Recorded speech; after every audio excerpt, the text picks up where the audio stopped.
විනසන්නතියා දරයන්ක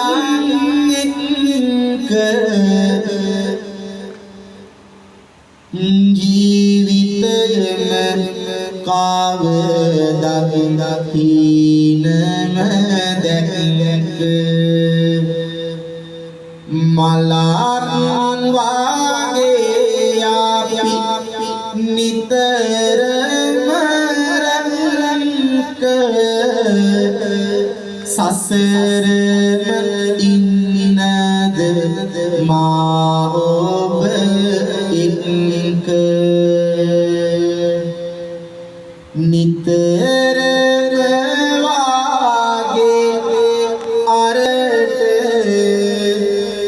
හරි මඟ යුවේ නුඹ මායි රසට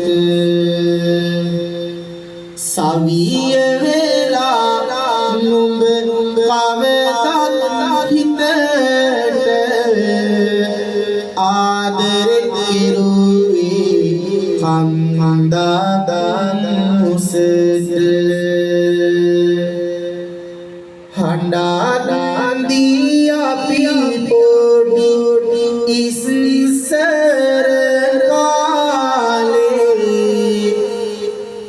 තුරුලට අරගෙන ගී මැද සාලේ කවි ගී කියනී නැලවූ තාලේ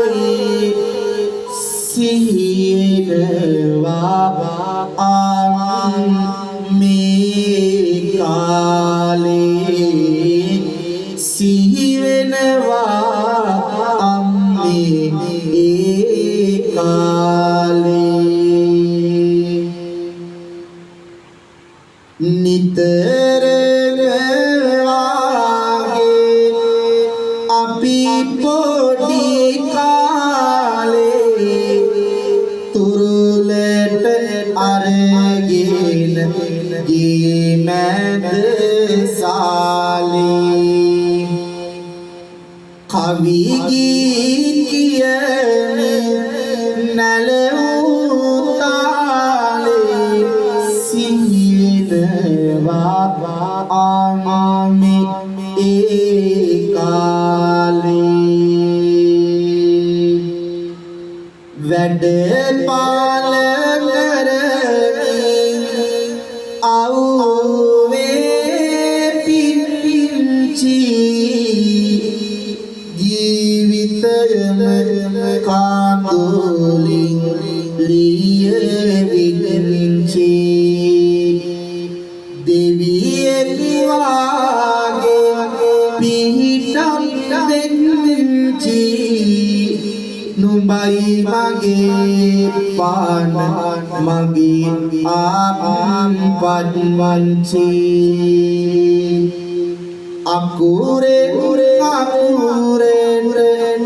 නුඹේ ගුණ කියලා නිම කෙරුමට බෑ කවි කියලා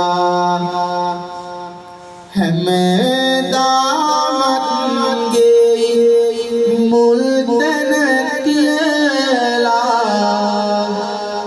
ඔබේ ගුණ ගයනෙමි ගුණ සිහි කරලා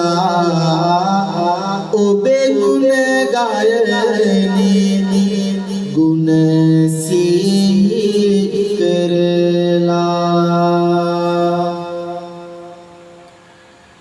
හොඳයි සාදුකාර